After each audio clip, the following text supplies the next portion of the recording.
I'm going to talk a little bit about channeling and this process of connecting with one's own guides, with one's own teachers, with one's own internal wellspring. We all do it. Everyone does it. Zay is not special. Esther Abraham Hicks is not special, except in the fact that they're special, as we all are, right? For I am that I am, as you are that you are. So with that being, we all have the ability to heighten our senses, to connect with energy, to go within and really connect with our emotions. You should begin to receive a world of information and knowledge about what is happening in the environment around you, with situations that you're involved in, with other aspects, other fractals, other consciousness that come into your environment, other beings.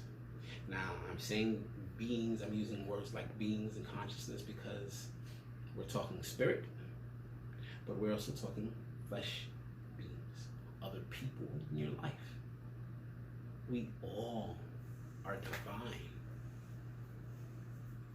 You meet someone on the street, this may seem like coincidence.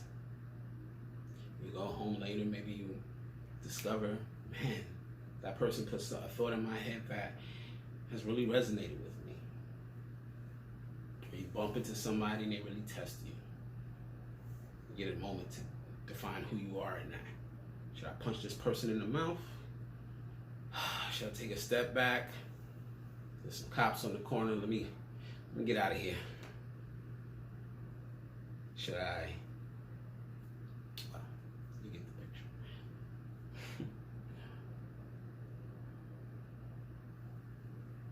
So you were going to tell us the steps on how to channel? Or channeling? Well, it's not so much as steps, but it's just, you see the five senses. There's hearing, there's smell, there's sight, there's touch, there's taste. Those are the five senses. Those are the five earthly senses as far as the physical one. Those are the five senses, okay? So, when you really start to connect with yourself, and you start from root chakra, from the base, from the bottom, from your body, your vessel, you get in touch with those senses, you can really start to enhance them, really start to feel what things feel like on slight, subtle touches, really start to savor your food, really start to catch the smells in the air, stop and smell the roses, really start to listen. You start to hear stimuli from all over. You start to use your senses more consciously, more mindfully, with purpose and knowing. You start to understand that they can reach further than the confines of your body. You ever notice how you walk past somebody on the street and you don't exactly touch them, but energetically you feel something, y'all feel each other. I felt that. I felt him, but we didn't touch. If you live in New York City like Zay does, oftentimes when you're walking around the busy streets in Manhattan, people are either bumping into each other, or especially a lot of locals have learned to kind of do this graceful little dance where we're meandering.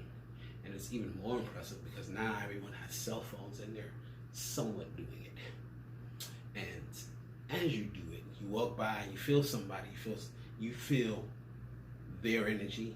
You may even feel their cell phone's energy. And maybe just a simple little whoo. You know, you get a little hit. Every now and again, you get a vibe of somebody, right? And it may come from, people might say minute things such as, oh, that person is just reading body language. Or that person understands tone and voice and inclinations, right? Or that person, there's all these various stimuli. And in understanding without judgment, all of that stimuli adds up, provides information. The understandings that you start to receive become deeper.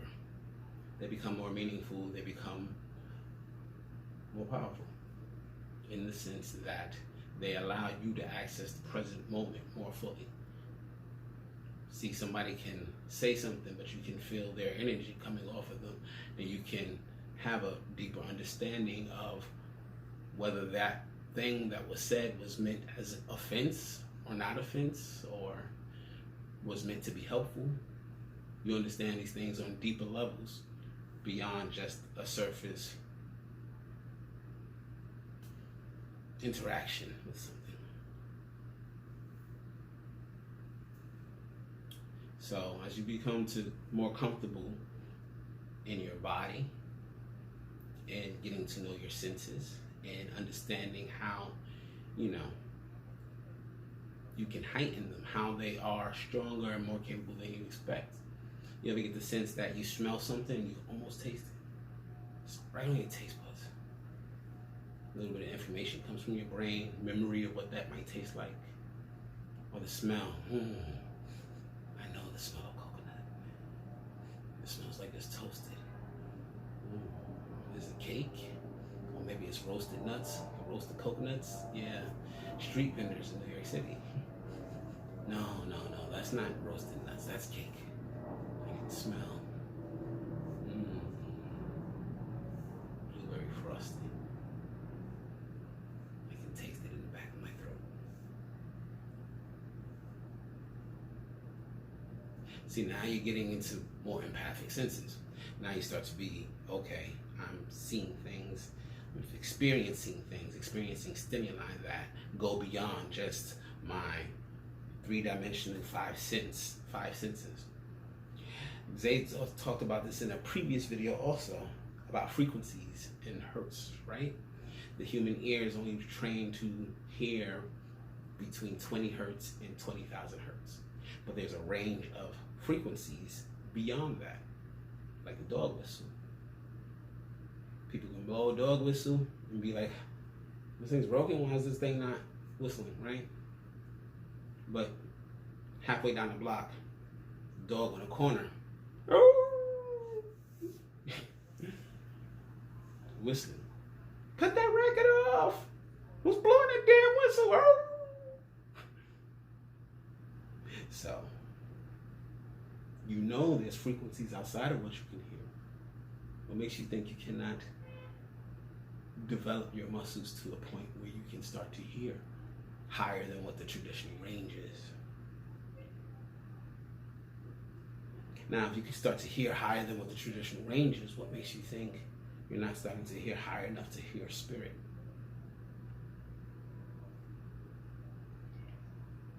Same with sight, visual colors. Some people are colorblind. Some people can see more colors in the gamut than others. Everybody has different interpretations of the stimuli, of how they perceive those colors. No, that's teal. Nah, that's aquamarine or something. No, that's green. That's green. What are you talking about? That's not no teal. So, obviously the eyes are not 100% precise as far as calibrated to every other person's eyes. You see what your eyes are conditioned for. You come in born, you see a certain range of colors. From red to violet, right? You see a certain range of shades from white to black. That's your gamut, that's your palette. That's all you see, that's all you know. Oh, but we start to get into science. And science is like, wait, there are light rays outside of this red, white, yellow, blah, blah. There's like ultraviolet rays, and there's like X-rays, and all these different other light spectrum, light frequencies. We start to develop technologies to see them.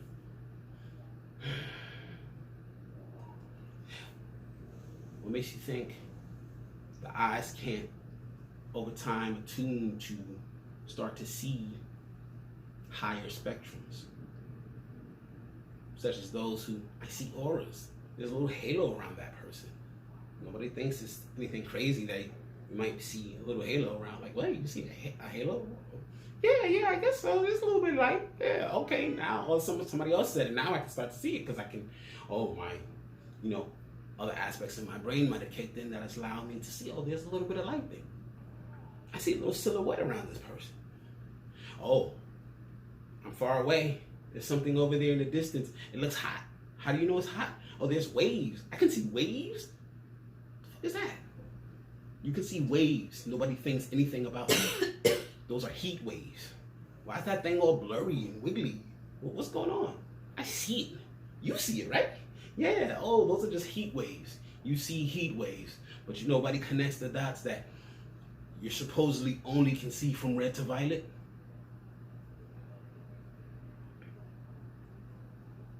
So this is what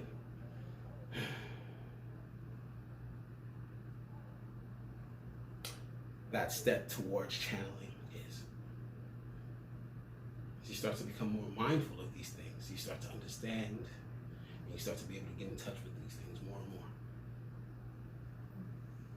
more. Now, beyond that, as these senses start to heighten,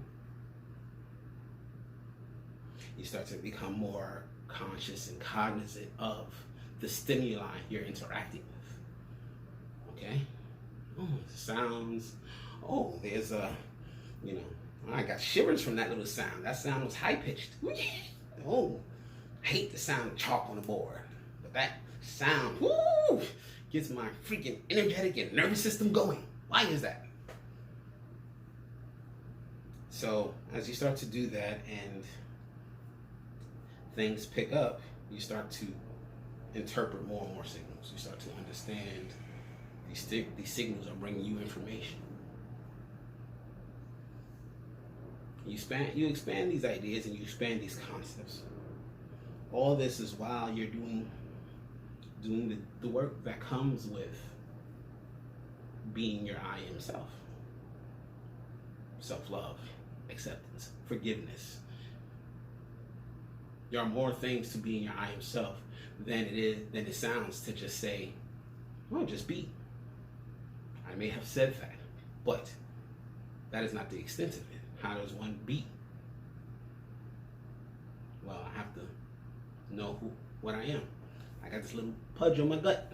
Yeah, I'm working out. It's getting better.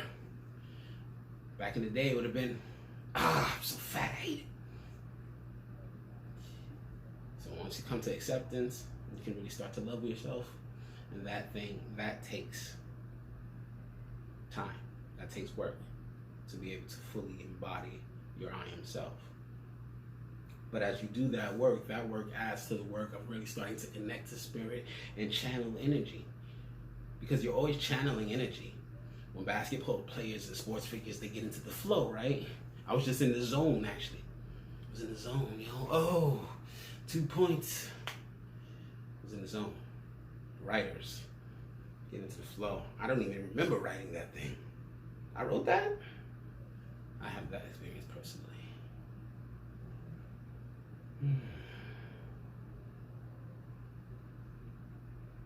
It is all connected. But as you build yourself, you begin to build these aspects that allow you to connect deeper to spirit and deeper to what's around you. But those are the first steps. Build yourself internally, your externally will change. As that external starts to change and your internal is being cultivated, with the cultivation of that comes better, heightened, more capable vessel, your body, right? As you get more in touch with connecting to your emotions. A lot of men like to lock themselves off from the sensitivity part of them, or like to cut off that I'm not allowed to cry, and so that blocks a lot of them from really understanding certain concepts, from really feeling